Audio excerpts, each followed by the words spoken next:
भारत आणि श्रीलंकेमध्ये होणाऱ्या T20 विश्वचषक स्पर्धेतनं बांगलादेशची हकालपट्टी करण्यात आली आहे। बांगलादेशच्या जागी स्कॉटलंड त्यांची स्पर्धेत जागा घेणार आहे। आयसीसीनं याबाबत स्कॉटलंडला अधिकृत पत्र देखील पाठवलेलं आहे। आता स्कॉटलंडचा T20 वर्ल्ड कप स्पर्धेत देखील सी ग्रुपमध्ये समावेश करण्यात आलेला आहे।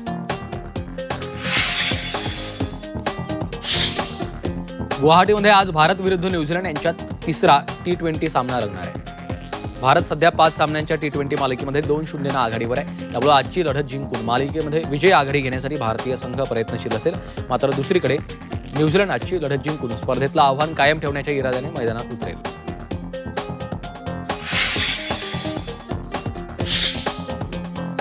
अंडर 19 विश्वचषक स्पर्धेत भारतानं विजयाची हॅट्रिक नोंदवली आहे। साखळी सामन्यामधील अखेरच्या सामन्यात भारतानं न्यूझीलंडवर एकतर्फी विजय मिळवला।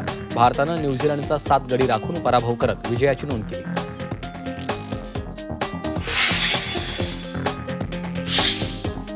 भारत आणि पाकिस्तान हे दोन पारंपरिक प्रतिस्पर्धी पुन्हा एकदा आमने-सामने येणार आहेत। अंडर 19 विश्वचषक स्पर्धेच्या सुपर 6 मधील लढतीमध्ये हे दोन संघ एकमेकांच्या समोर उभे ठाकणार आहेत। 1 फेब्रुवारीला या दोन्ही संघात लढत होणार आहे।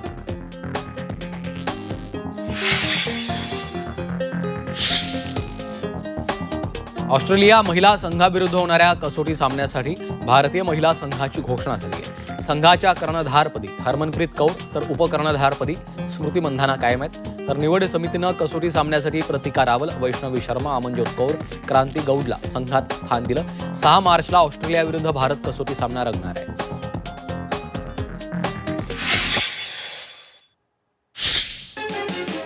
गोरेगावातील पत्राचाळ पुनर्विकास प्रकल्पाच्या अंतर्गत म्हाडाच्या मुंबई मंडळाला गृहनिर्मितीसाठी काही भूखंड उपलब्ध झालेत।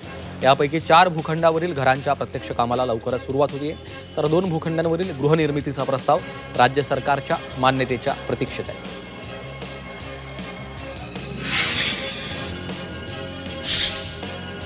पनवेल कळंबोली दरम्यान मध्य रेल्वेकडनं अप आणि डाऊन मुख्य मार्गावर विशेष ट्रॅफिक आणि पॉवर ब्लॉक घेतला जाणार आहे। 110 मीटर लांबीच्या गर्डर उभारणीसाठी हा ब्लॉक असेल। पनवेल स्थानकावर पादचारी पूल बांधकामासाठी गर्डर उभारणीचं काम केलं जाणार आहे।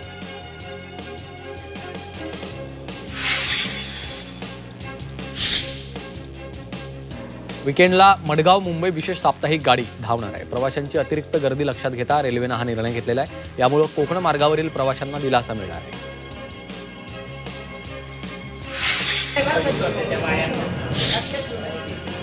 जुन्या लसणाचा शेवटचा हंगाम टप्प्यावर आला असून बाजारभाव गतवर्षीपेक्षा निम्म्यावर आहे। फेब्रुवारीपासून नवीन मालाची मोठ्या प्रमाणामध्ये आवक होणार आहे। आवक कशी होणार यावर नवीन हंगामातील दर अवलंबून असतील।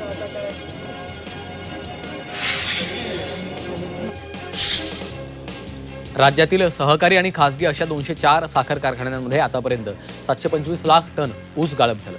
65,51,000 टन साखरेचं उत्पादन झालेलं आहे। पुणे विभाग ऊस गाळपामध्ये आघाडीवर असून साखर उत्पादन आणि उतार्यामध्ये कोल्हापूर विभाग पहिल्या क्रमांकावर आहे।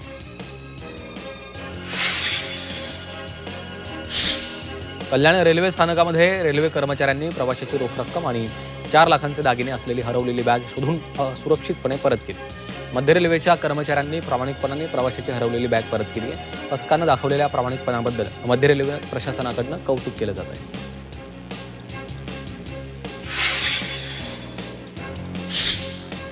जालना शहरातील जिल्हाधिकारी कार्यालयाच्या इमारतीला आकर्षक रोषणाई करण्यात आली आहे। प्रजासत्ताक दिनाच्या पार्श्वभूमीवर जिल्हाधिकारी कार्यालयाच्या इमारतीला सजवण्यात आलं। तिरंगी लाईट्समुळे संपूर्ण परिसर देशभक्तीच्या वातावरणानं नटला आहे। प्रजासत्ताक दिनानिमित्त जिल्ह्यात विविध शासकीय कार्यक्रमाचं आयोजन करण्यात येणार आहे।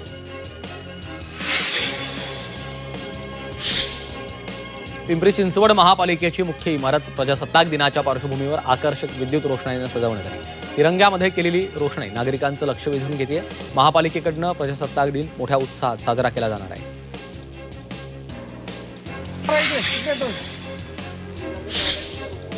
अकोला रेल्वे स्थानकावर एका तरुणानं आत्महत्येचा प्रयत्न केला। आरपीएफ जवानांनी स्वतःचा जीव धोक्यात घालून तरुणाला वाचवलं। स्थानकावरील पुलावर सुरक्षा जाळीच्या बाहेर तरुण उभा होता। आरपीएफ जवानांनी या जाळीवर चढून तरुणाचा जीव वाचवला।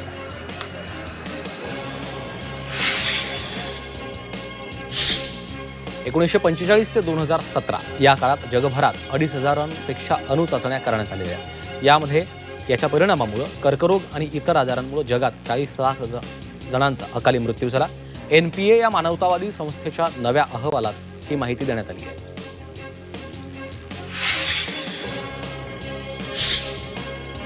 सोशल मीडिया वापरकर्त्यांना मोठा फटका बसण्याची शक्यता आहे. गंभीर डेटा उल्लंघन केल्यामुळे लाखो इंटरनेट वापरकर्त्यांमध्ये चिंता निर्माण झाली आहे. जीमेल, फेसबुक, इंस्टाग्राम आणि नेटफ्लिक्स सारख्या प्रमुख प्लॅटफॉर्मवरील 14 कोटींहून अधिक युजरनेम आणि पासवर्ड लीक झालेले आहेत.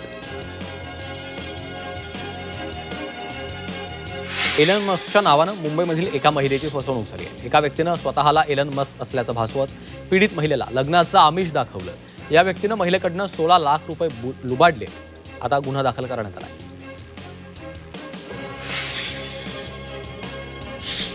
वेबसाईटद्वारे परतावा देणाऱ्या योजना सादर करत गुंतवणूकदारांची फसवणूक करणाऱ्या पर्ललाईन या कंपनीचा ईडीनं पर्दाफाश केलेला आहे. आतापर्यंत 54 कोटी 98 लाखांची मालमत्ता ईडीनं जप्त केली.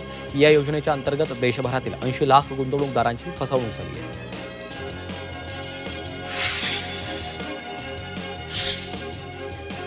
मुंबई महापालिका निवडणुकीच्या प्रशिक्षणासाठी 4,521 कर्मचारी गैरहजर राहिलेत.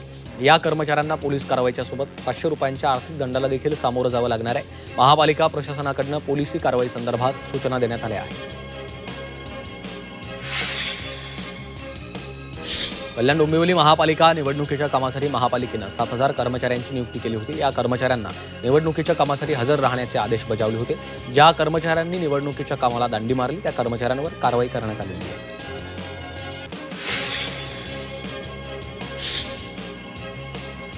मुंबई पोलिसांच्या अंमली पदार्थ विरोधी विभागानं वर्षभरात 856 कोटींचे ड्रग्ज जप्त केले. नाशिक, सांगली, साताऱ्यापाठोपाठ सोलापुरातील कारखाना उद्ध्वस्त केला. ड्रग्ज सेवन प्रकरणी 6,000 जण अटकेची कारवाई केली आहे.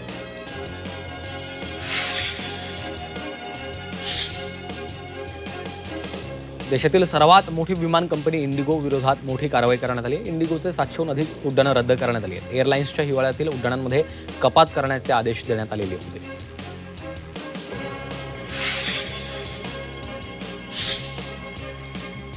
भीमराज सेनेच्या वतीनं आयोजित लातूर ते मुंबईत लॉंग मार्च येवल्यात दाखल झाला. यावेळी डॉक्टर बाबासाहेब आंबेडकर यांच्या पुतळ्याला अभिवादन केलं.